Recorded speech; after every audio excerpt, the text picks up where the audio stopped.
이번 고비도 잘 넘기면은 또 우리에게 좋은 축복이 올 줄 믿습니다.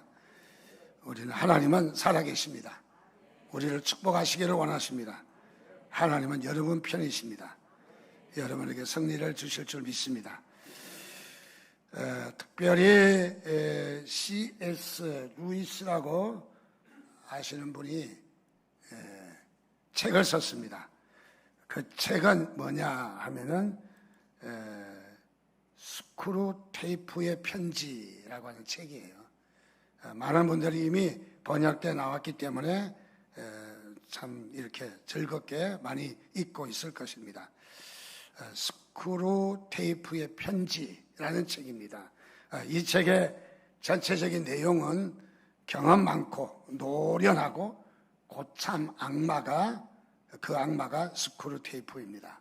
그래서 이 스크루 테이프가 자신의 조카이자 아직도 풋내기 악마 웸 우드에게 인간을 유혹하는 방법에 대해서 충고를 합니다. 그래서 편지로 31통의 편지를 보내면서 인간을 어떻게 유혹하는가. 그래서 악마들이 참 별 작전 다 쓰고 있어요. 그래서 악마들이 어떤 전략을 가지고 어떻게 사람들을 미혹하고 유혹하는가 하는 것을 잘 나타내주는 바로 그런 책입니다. 한번 꼭 사볼 만한 그런 책이라고 생각합니다. 이 내용에서 흐르고 있는 강같이 흐르고 있는 큰 흐름은 무엇이냐? 현대인들이 그야말로 악마에 대해서 어떻게 생각하느냐가 중요합니다. 현대인들이 악마에 대해서 어떻게 생각하느냐? 악마를 이렇게 생각하고 있어요. 희극적인 모습으로 상상한다는 거예요. 희극적인 어떤 드라마나 어떤 방송에 나오는 한 연의 모습이 바로 그것이 악마의 모습이다. 그렇게 생각하고 있다는 거죠. 그렇게 현대인의 생각이 악마에 대해서 그렇게 크게 생각하지 않고 있다는 거죠. 그래서 악마에 대해서 하나의 시극적인 드라마와 같이 예술적인 그런 부분이다. 그렇게 생각하고 있다는 거죠. 정말 마음에 새겨야 될 아주 중요한 이 모습이라고 생각합니다.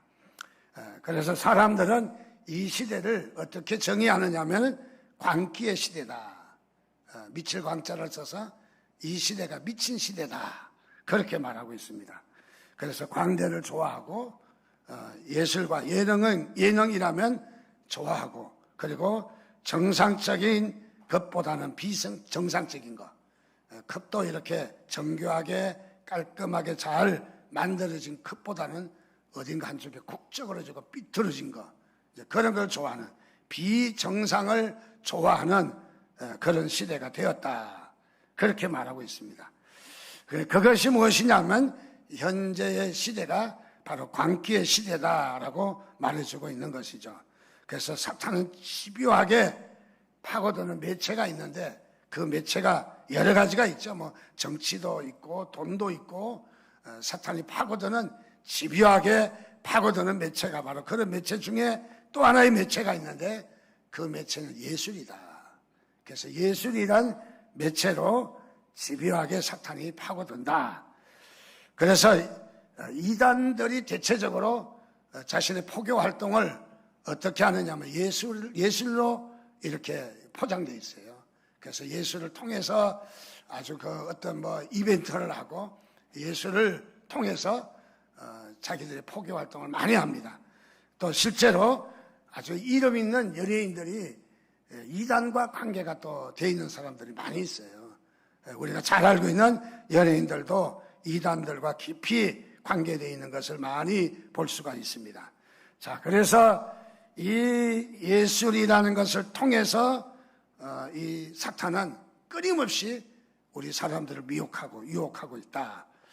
그래서 요즘은 이 사탄들이 어떻게 이 하나님의 백성들을 미혹하는가.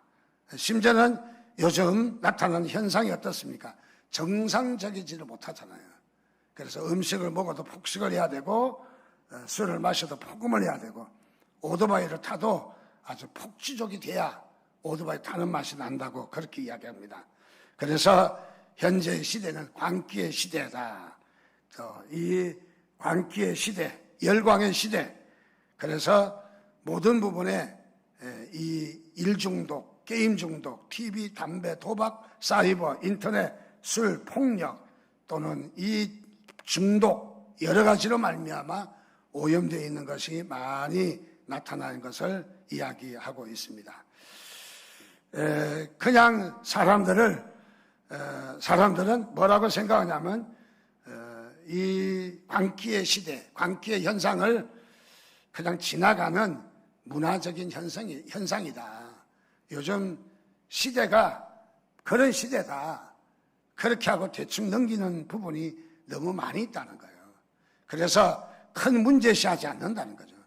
많은 사람들이 그러려니 하고 그렇게 지나가고 있는 그런 현상들이 많이 나타나고 있습니다.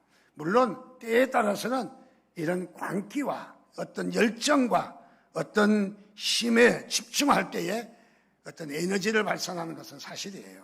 또 더 나아가서 좋은 창조의 힘이 되는 것도 사실입니다. 자, 그러나 우리가 도가 넘으면은 그것이 바로 문제라는 거죠. 우리는 어느 정도 이렇게 열정과 우리의 어떤 집중하고 또 우리가 그에 대해서 우리가 노력해야 될 필요가 있지만은 도가 넘으면은 그때부터 문제가 되는 거예요. 자, 그래서 그것을 한마디로 이야기하면 광기라고 이야기합니다.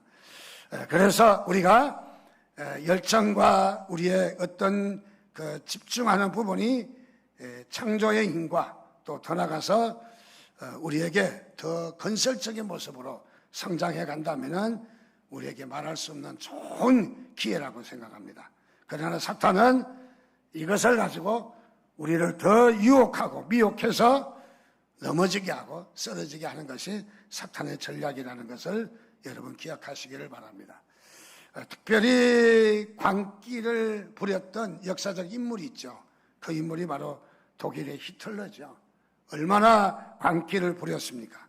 세계가 경악할 정도로 공포의 도가니로 몰아넣을 정도로 유대인들을 600명이 아닙니다. 600만의 유대인들을 그야말로 죽이고 살해하고 악랄한 이런 광기를 부렸던 인물이 우리는 히틀러 잘 알고 있습니다. 오늘 여기에 C.S. 루이스는 스크루테이프의 이 편지를 통해서 악마에 대해서 우리가 매우 경각심을 가져야 된다. 그래서 우리 그리스도인들이 깨어서 경각심을 가져야 된다라고 이야기합니다. 지난주도 말씀드렸지만은 많은 사람들이 악마에 대해서 사탄에 대해서 생각할 때 두 가지 오류가 있다라고 이 루이스는 말하고 있습니다. 첫째는 뭐냐? 악마의 존재를 믿지 않는 것. 이것이 큰 문제라는 거죠. 또 한 가지는 악마를 지나치게 믿는 것. 여러분, 도가 넘으면은 바로 그것이 문제라는 것이죠. 우리가 악마의 존재를 믿지 않는 것도 악마가 더 역사하고 있다는 거죠. 또 우리가 지나치게 믿어서 악마주의가 되면은 역시 그것도 악마들이 우리들을 미혹하고 있다는 것이죠. 그래서 베드로전서 5장 8절에서는 근신하라, 깨어라. 너희 대적 마귀가 우는 사자같이 두루다니며 삼킬 자를 찾나니 너희는 믿음을 굳게 하여 저희를 대적하라. 두 가지를 이야기합니다. 첫째, 깨어 있어라. 여러분, 깨어있기를 주님의 이름으로 축원드립니다. 여러분들 잠들면 안 돼요. 나태하면 안 됩니다. 바짝 정신 차리고 깨어 있어야 합니다. 또 한 가지는 믿음을 굳게 해서 저를 대적하라고 했어요. 우리는 당연히 해야 될 일이 있는데 사탄을 대적하는 일입니다.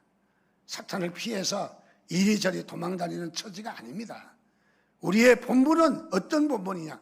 사탄을 공격하는 공격형입니다. 수비형이 아닙니다. 그래서 한 대 때리면 이리 얻어맞고 또 한 대 때리면 저리 얻어맞고 이리 도망가고 저리 도망가고 하나님 살려주십시오 하는 비겁자가 아니라는 얘기죠. 우리는 어떤 자냐? 사탄을 대적하러 다니는, 공격하러 다녀야 돼요. 공격하러. 그러니까 우리는 이 땅에 무너지고 깨어진 부분이 많이 있어요. 어떤 데는 그야말로 향락으로, 어떤 데는 권력으로, 어떤 데는 돈으로, 어떤 데는 또 다른 예술로 무너지고 깨지고 망가지고 사탄의 유혹을 받는 많은 부분들이 있습니다. 피해 다니지 마시라는 거죠. 피해 다니지 말고 거기를 가서 공격하는 거예요.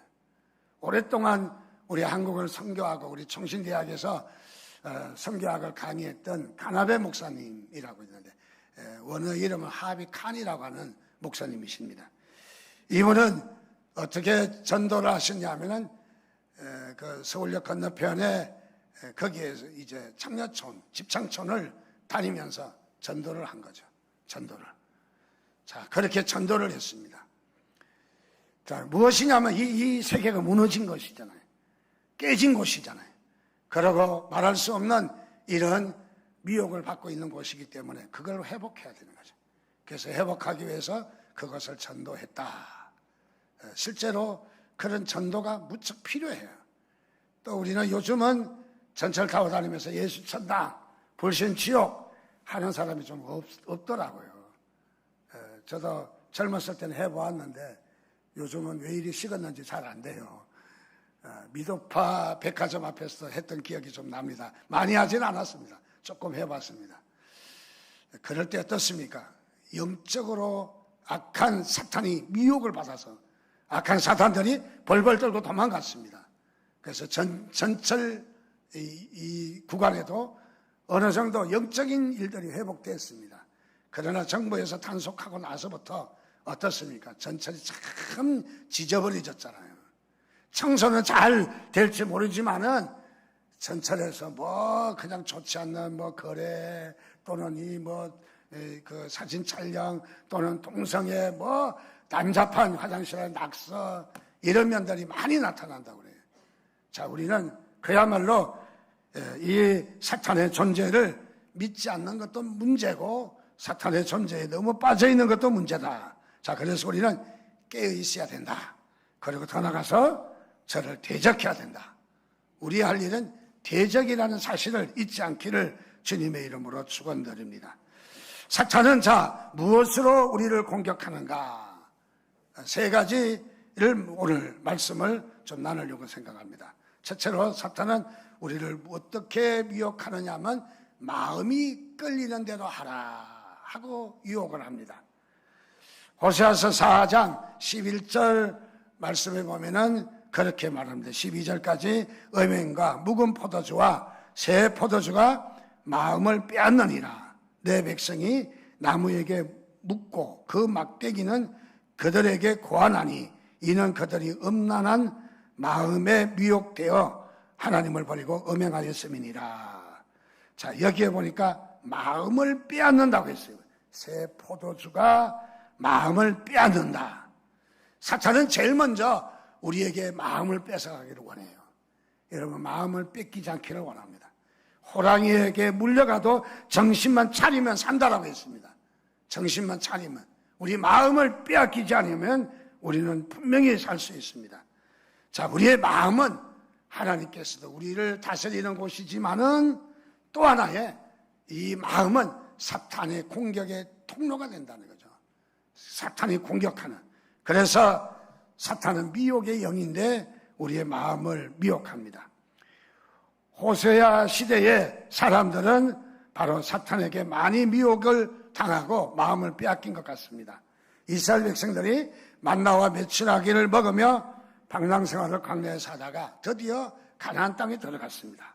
가나안 땅에 들어가서 뭐 하게 되었냐면은 이제는 농사를 지어야 했어요. 경작을 하면서 정착을 하게 되었습니다. 생활 패턴이 바뀌게 되었습니다. 그래서 이 가나안 땅에서 농사를 지으면서 농경 생활을 합니다. 근데 이 농사를 짓다 보니까 제일 필요한 것이 무엇이냐? 비가 필요해요. 식물의 3대 요소가 무엇입니까? 우리 햇빛과 또는 이 물과 공기 아니겠습니까? 자, 여기에 비가 와야 되는데 비가 온다는 것은 이 중동 지역에 너무너무 중요한 것이죠, 바로. 그래서 이스라엘 백성들이 가나안 땅에 살면서 가만히 보니까 원주민들이 비를 달라고 신전에 나가서 우상이지만은 나가서 빌고 농사를 지어요. 참 가만히 보니까 맞는 것 같아요. 그래서 비가 오지 않아서 비를 달라고 신전에 모여서 빌고 그리고 농사를 하고 또 비에 대해서 간절한 바람을 가지고 있었다 하는 말이 맞는 것 같아요. 그래서 이스라엘 백성들도 그 모습이 참 좋다 그렇게 바뀌었죠. 그리고 가나안 사람들은 바알과 아세라 신, 바알 신은 남신이고 아세라 신은 여신입니다. 그 바알과 아세라 신은 풍요의 신입니다. 농사의 신입니다. 그래서 풍요롭게 농사가 잘 되게 해 주십시오 하는 뜻에서 바알과 아세라 신을 경배하는 거죠. 그런데 여기에 이 가나안 원주민들은 바알과 아세라 신을 섬기며 무엇을 했느냐? 신전에서 남녀가 모여서 음행을 즐겼다는 거예요. 음행을 했다는 거예요.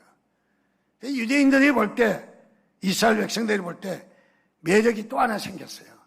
합법적인 음행을 할 수 있는 기회가 생겼어요. 합법적인 음행에 즐길 수 있는 기회가 생긴 것이죠.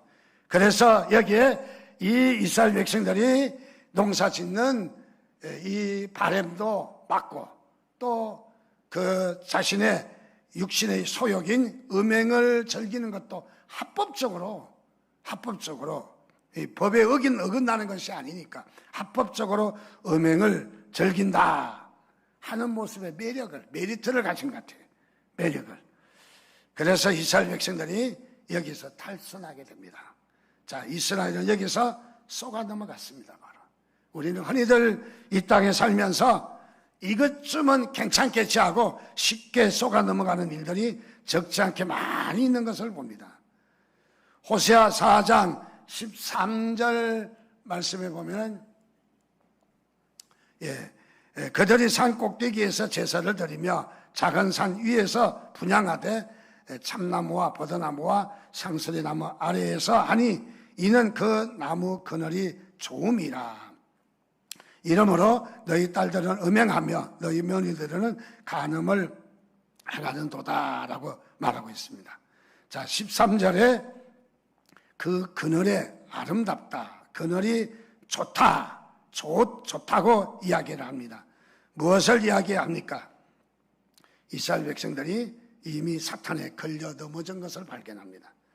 자, 사탄은 우리의 마음을 미혹하기 위해서 어떤 장난을 치느냐 하면 우리에게 아름다움으로, 쾌락으로, 즐거움으로 들어가서 이런 우리의 마음을 훔쳐감으로 말미암아 사탄은 끊임없이 우리들의 마음을 미혹하고 있다는 것이죠. 창세기 3장 1절 말씀에도 보면은 그런데 뱀은 여호와 하나님이 지으신 들짐승 중에 가장 강교하니라. 뱀이 여자에게 물어 이르되 하나님이 참으로 너희에게 동산 모든 나무의 열매를 먹지 말라 하시더냐라고 이 사탄이 물었습니다. 하와에게 물었습니다. 하나님이 참으로 너희들어 동산 모든 나무의 실과를 먹지 말라 하시더냐? 아니죠. 여기에 선악과만 먹지 말라고 했지 동산 모든 나무의 실과는 네 마음대로 따먹어라 라고 했습니다. 그런데 여기에 사탄은 살짝, 많이도 아닌 살짝 쬐끔을 여기서 의도적으로 구겨줍니다. 그것은 뭐냐면 질문의 목적은 말씀에 대해서 의문을 제기하는 거예요. 말씀의 의문을 틀린 것이 아니라 말씀에 대해서 의문을 그런가? 아니 정말 그랬는가? 의문점을 제기하도록 마음을 흔들어 놓는 거예요. 1차적으로. 이 기둥 뿌리가 흔들리도록 마음을 살짝 흔들어 놓는 거죠. 하와의 마음을 말씀에서 떼어놓는 작업을 한 겁니다. 이게 먼저 사탄들이 하는 일입니다. 바로 마음을 떼어놓는 작업. 자, 그렇게 해서 이 하와는 이미 마음이 뺏겼어요. 마음이 병들었습니다. 이 함정에 빠지게 된 거죠. 하와는 함정에 빠지게 됨으로 말미암아 이 선악과에 이렇게 먹지도 말고 만지지도 말고 먹는 날에는 죽을까 하노라. 마음을 빼앗긴 증거입니다. 그리고 돌아가서 이 선악과를 바라보면서 이렇게 말을 합니다. 선악과를 보니 먹음직도 하고 보암직도 하고 탐스럽게 할 만큼 무엇을 얘기냐? 마음을 빼앗긴 증거예요. 완전히 마음이 빼앗긴 증거입니다. 자, 하와는 말씀이 시키는 대로 하지 않았습니다. 하와는 말씀대로 순종하지 않았습니다. 어떻게 했습니까? 마음이 끌리는 대로 했습니다. 마음이 빼앗겼습니다.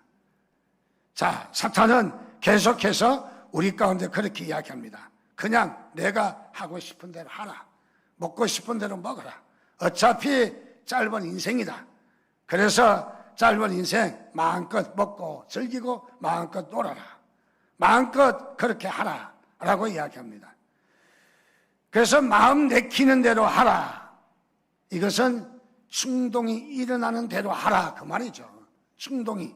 그래서 충동대로 하라. 구속받지 말아라. 얽매이지 말라.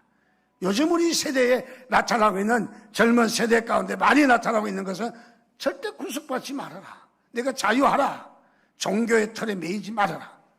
그래서 교회 갔더니 매이는 그런 틀이 많다는 거죠. 규범이 많다는 거죠.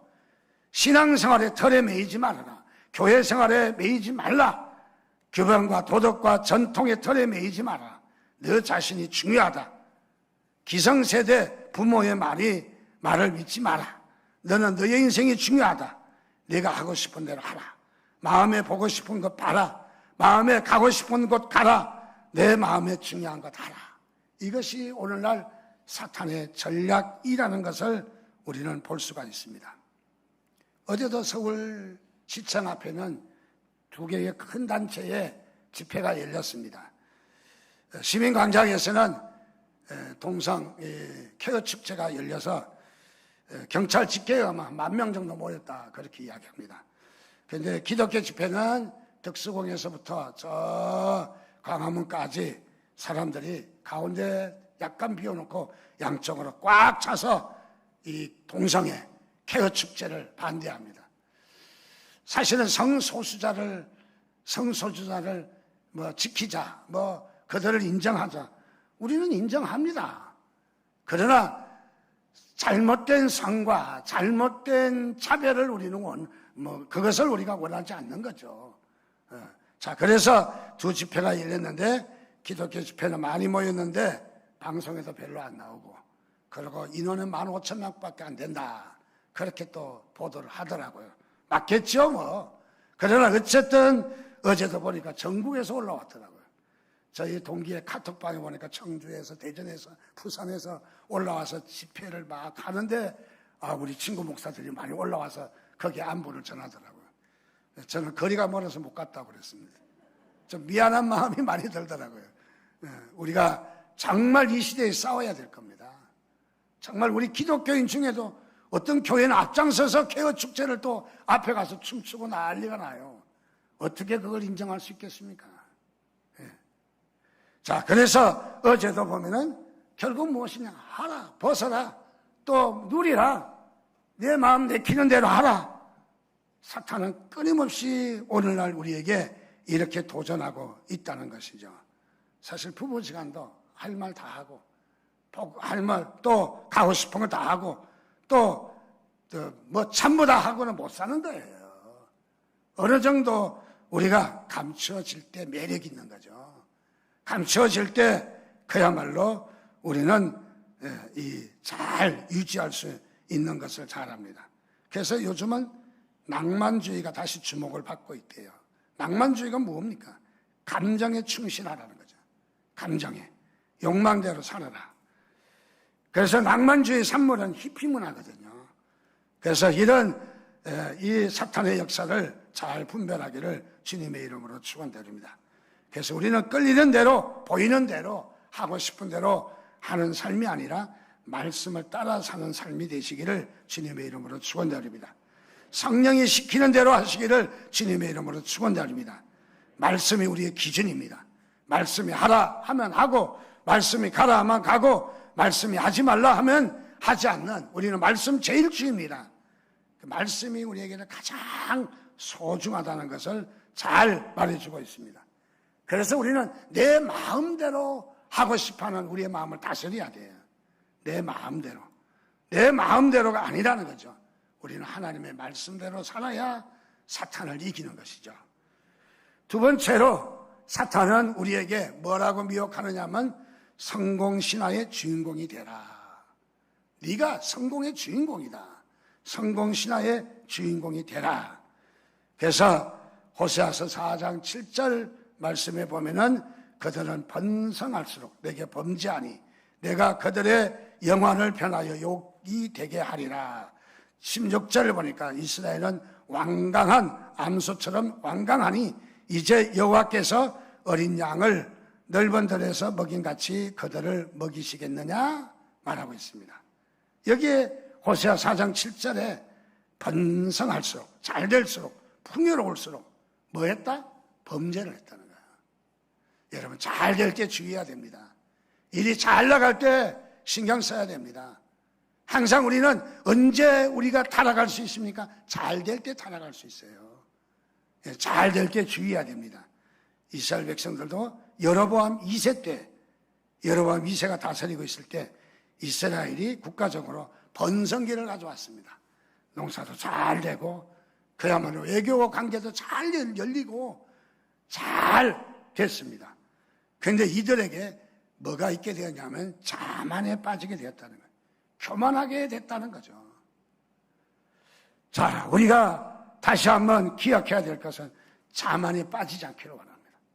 없을 때는 좀 겸손하고 좀 어깨가 좀 처지는데 있으면 어깨가 갑자기 뭐 힘이 들어가고 말이 태도가 달라지고 우리의 표정이 달라지고 여러분 우리가 자만에 빠졌을 때는 그야말로 이것은 병들기 직전입니다. 바로. 그래서 이 자만이라는 것은 우리가 잘 되고 성공신화의 주인공이다라고 생각하면은 우리에게는 어려움이 생긴다는 거죠.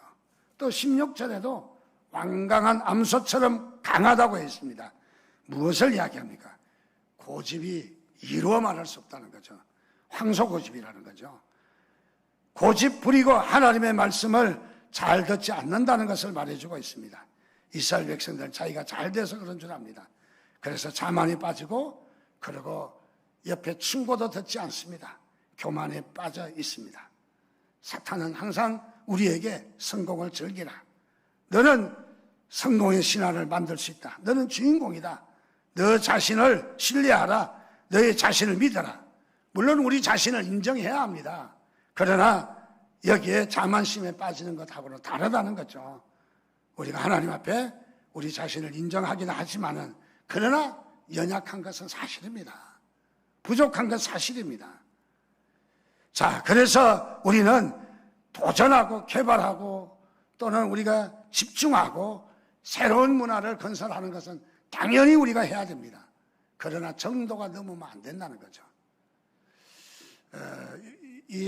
보면은 식물들이 요즘 민들레들이 이제 많이 비가 와서 많이 자라고 있는데 우리나라 민들레는 뭐 이렇게 그냥 들판에 조금 있는데 동유럽에 가보니까 민들레가 얼마나 많은지 민들레 보는 데서 끝을 향해서 봐도 전체가 민들레야. 끝이 보이지가 않아. 민들레가 세계 3대 야채 중에 하나입니다. 많이 잡수십시오. 제가 민들레 장사는 아닙니다. 많이 잡수십시오. 아주 좋은 왕꼬들 빼기도 너무 좋은 거고 지금 비가 와서 굉장히 부드러워요. 쌈싸 잡수시면 혈액순환에 너무너무 좋습니다. 근데 민들레가 밭에 이렇게 농부의 손길을 닿아서 민들레가 농사를 지으면 그거는 뭐예요? 야채예요. 근데 들판에 아무데나 자라는 것은 야채가 아니라 잡초예요. 잡초. 똑같은 건데 농부의 손길이 관리가 되면은 그거는 야채라는 거죠. 우리도 마찬가지인 것이죠. 버려지면은 저 들판에 버려져서 천덕꾸리가 되면 그거는 잡초에 불과한 거죠. 그러나 우리가 관리가 되어지고 어떤 규범이 지켜지고 우리의 어떤 삶의 제재를 받는 것은 무엇이냐? 우리가 야채가 되는 거예요. 야채가 약용이 되는 거예요. 사실은 거예요. 민들레는 약용이에요. 그래서 우리는 어디에 있느냐가 중요한 거예요. 들판에 있느냐, 밭에 있느냐. 너무너무 중요한 것이라는 거죠. 자, 그래서 우리는 도전하고 노력하고 집중해야 되지만은 정도가 있다라는 거죠. 정도가. 우리가 지켜야 될 규범이 있다는 거죠. 지켜야 될 우리의 도전을 해야 될 그 자리가 정해져 있다는 것을 우리에게 잘 말해주고 있습니다. 사울이 언제 타락했습니까? 왕 되기 전에는 기름 부음을 받을 때는 겸손한 사람이었어요. 거기다 또 한 가지, 사울은 잘생길 미남이에요. 그래서 성경에는 아주 잘생겼다고 이야기하고 기도 홀철하라고 이야기하고, 그리고 겸손해서 부끄러움을 감추지 못했다고도 이야기합니다. 성경에는. 사울은 참 대단한 인물이었습니다. 그런데 왕이 되고 나니까 태도가 달랐어요. 어땠습니까? 그는 교만했습니다. 시기했습니다. 질투했습니다. 겸손하지 않았습니다. 다윗을 죽이려고 쫓아다니는 데만 혈안이 돼 있었다는 것을 잘 알 수가 있습니다. 그렇습니다. 우리는 이 성공이 얼마나 우리를 병들게 하는지를 잘 말해주고 있습니다. 자, 그리고 이 16절, 17절에도 보면은 계속해서 말합니다. 이스라엘은 완강한 암소처럼 완강하니 이제 여호와께서 어린 양을 넓은 들에서 먹인 같이 그들을 먹이시겠느냐. 에브라임이 우상과 연합하였으니 뭐하라? 에브라임을 버려두라. 버리라는 거야. 이렇게 거만하고 또 이렇게 자만하고 또 이렇게 음행하고 이런 이 에브라임을 하나님은 어떻게 하나? 버려두라. 가서 도와주지 마라. 더 이상 징계할 필요도 없다. 징계하는 것은 그래도 돌아오라고 징계하는 건데 징계할 필요도 없다라고 이야기합니다. 아예 손 떼라는 거죠. 손 떼라. 무엇입니까? 이 에브라임을 하나님께서는 기뻐하지 않는 것을 잘 말해주고 있습니다. 자, 세 번째는 우리가 사탄이 어떻게 우리를 미혹하는가? 생명 없는 예배를 드리라고요. 예배는 사탄은 지난날에 어떻게 미혹했느냐 하면 예배하지 말아라. 예배 왜야? 뭐 하려 하냐? 교회 가지 말아라. 사탄은 이렇게 미혹했지만은 요즘 사탄은 야가 빠져가지고 그렇게 미혹하지 않습니다. 교회 가라. 가기는 가. 근데 예배 빨리 끝나라고 그래. 그리고 예배 그냥 간단하게 하라고 그래. 또 어떻게 예배를 그냥 형식만 갖춰서 대충 하고 예배를 끝나라. 무엇이냐면 한마디로 이야기하면 생명력 없는 예배를 드리라는 거예요. 생명력 없는 예배는 죽은 예배입니다. 예배는 회복되어야 합니다. 여러분, 예배를 위해서 목숨 걸어야 돼요. 오늘 내가 예배를 위해서 정말 예배가 예배되기 위해서는 내 목숨을 걸어야 합니다. 때에 따라서는 밥을 굶어도 밥을 안 먹어서 지난주 못 왔어요. 안 먹고 오면 되잖아요. 지난주 몸이 아파 못 왔어요. 몸이 아파서 오면 하나님은 몸도 낫게 해 주실 것이고 그거보다 은혜도 딴 사람보다 더 주실 거예요. 다른 장로님 권사님보다 은혜를 더 받고 갈 거예요. 하나님은 절대 공짜가 없어요. 하나님 우리를 좋게 하시는 하나님이신 줄 믿으시기를 바랍니다. 예배가 살아야 됩니다. 15절 말씀해 보니까 그렇게 이야기합니다. 이스라엘아, 너는 음행하여도 유다는 죄를 범하지 못하게 할 것이라. 너희는 길갈로 가지 말며 베다론으로 올라가지 말며 여호와의 사심을 두고 맹세하지 말지니라. 자, 여기에 뭐라고 이야기하면 길갈로 올라가지 말라. 길갈은 어떤 곳이에요? 사무엘이 이제 자기의 시대가 끝난 줄 알고 길갈에 가서 좀 여생을 쉬러 갔어요. 여생을 쉬러. 그러니까 다윗이 그를 찾아갔잖아요. 자, 그리고 이 사무엘이 무엇을 했냐면 길갈에서 신학대학을 설립했어요. 주의 종들을 양육하는 일을 설립했어요. 길갈은 옛날의 수도입니다. 엄청난 곳입니다. 길갈 하면은 수도, 길갈 하면은 신학대학, 길갈 하면은 사무엘이 묵고 있는 곳. 참으로 감동이 서리는 곳이에요. 감동이. 우리 성지순례 갈 때 어떻습니까? 성지순례 가서 여기는 오병이어의 기적이 일어난대. 여기는 나솔가 일어난대. 여기는 바로 여리고 전쟁을 했던데. 그래서 야, 이 벽을 뚫고 들어왔네. 뭐 하면서 감격하며 앉아서 무릎을 꿇고 눈물을 흘리며 주님 여기서 말씀을 선포하셨죠. 여기서 이 산상수훈을 선포하셨죠. 마음이 가난한 자는 눈물과 감동이 우리에게 있어요. 그런데 그렇지 않는 사람은 어떻게 했어요? 성지순례를 보면서 그랬다고? 그랬는가 봐? 그랬다는구만 뭐. 아무런 감동이 없잖아요. 감동이. 자, 이스라엘 백성은 지금 이 길갈이라는 성지만 이야기해도 마음에 눈물이 쏟아지는 감동이 있어요. 감동이. 뭐냐면 예배가 살아있다는 거죠. 그런데 베다도는 무엇입니까? 왜 베다도를 올라가지 말라고 했습니까? 베다도는 원래 이름이 베델입니다. 베델은 야곱이 잠자고 거기에서 돌베개 베고 바로 그 제단에서 예배했던 곳입니다. 야곱이 그 지역을 저도 가봤어요. 멀리서 봤는데 저 들판 어느 곳에서 야곱이 거기서 돌을 세워놓고 돌을 끌어안고 거기서 하나님 앞에 밤새도록 기도하고 예배했다 생각해보려고 어느 돌인지 모르겠어요. 그 중에 돌멩이 하나 주워오고 싶어서. 왜 행여나 야곱이 끌어안았던 돌일까 싶어서.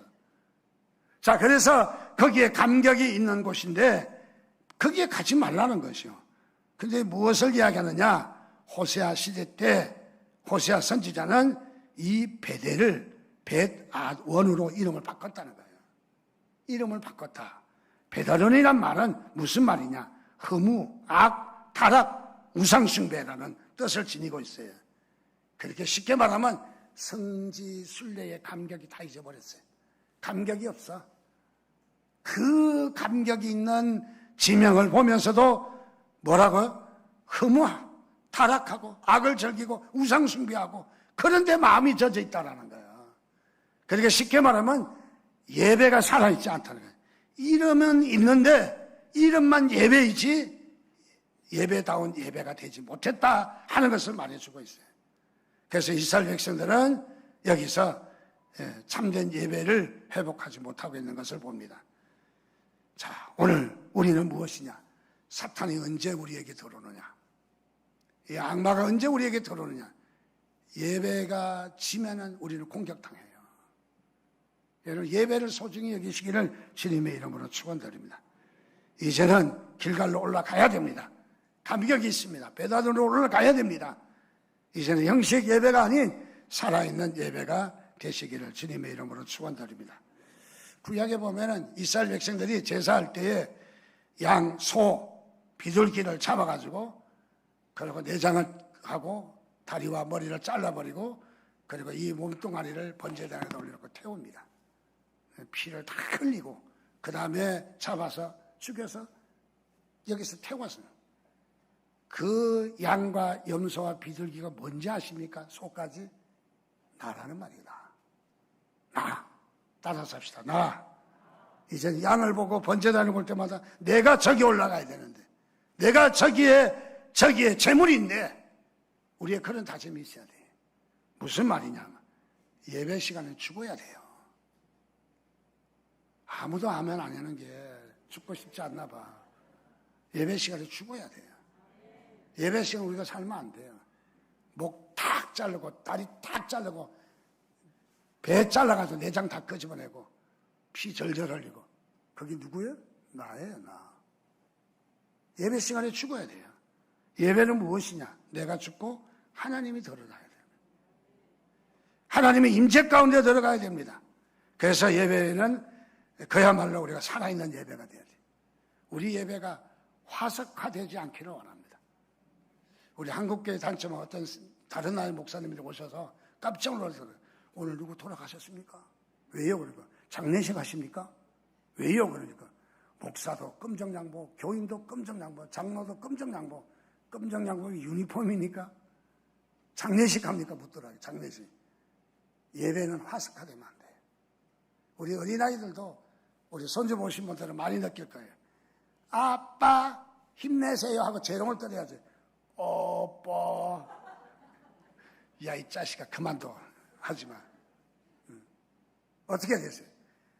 하나님 앞에 우리가 천진난만하며 우리의 마음을 다 바치는 것이 중요하죠. 우리의 마음을 정말 우리의 마음을 바쳐야죠. 우리의 마음을. 예배는 우리가 폼 잡는 게 아니라고. 폼 잡고 앉아서 그럴 거예요. 뭐 그러면 좋죠. 이게 아니라는 거죠. 우리가 부서져야 됩니다. 깨져야 됩니다. 녹아져야 됩니다. 자, 그래서 우리는 예배가 회복되어야 우리는 가정이 회복된다. 예배가 회복되어야 나라가 회복된다. 잘 드리는 예배, 살아있는 예배, 눈물이 있는 예배, 회개가 있는 예배, 헌신이 있는 예배, 참회가 있는 예배, 우리의 영혼에 깊이 파고드는 은혜의 감격이 있는 예배가 되기를 주님의 이름으로 축원드립니다. 고린도전서 15장 31절 말씀 보니까 바울이 이렇게 고백합니다. 형제들아, 내가 그리스도 예수 우리 주 안에서 가진 바 너희에게 대한 나의 자랑을 두고 단언하노니, 자랑한대요. 나는 날마다 죽노라. 이 말이 무슨 말일까? 날마다 죽는다? 죽나? 이 말을 다시 되새기면 어떤 말이냐? 나는 날마다 예배의 감격 속에 산다라는 말이에요. 예배의 감격 속에 산다. 여러분, 예배가 살기를 주님의 이름으로 축원드립니다. 다른 거 몰라도 여러분이 예배에 살 때에 이런 사탄의 미혹들을 이겨내고 승리할 줄 믿습니다. 같이 기도하겠습니다. 우리 함께 하나님 앞에 한 목소리로 기도할 것은 하나님 그렇습니다. 오늘 이 한 시간 다시 한번 사탄들이 참으로 산길자를 두루 찾아다니며 우리를 미혹하려고 하고 있지만은 우리의 마음대로 하지 않는 하나님의 말씀대로, 하나님의 뜻대로 우리가 삶을 살며, 그리고 더 나가서 우리는 예배를 회복하는 우리 예배가 되게 해달라고 이 한 시간 주여 3번 부르짖고 같이 기도하겠습니다. 주여, 주여, 주여.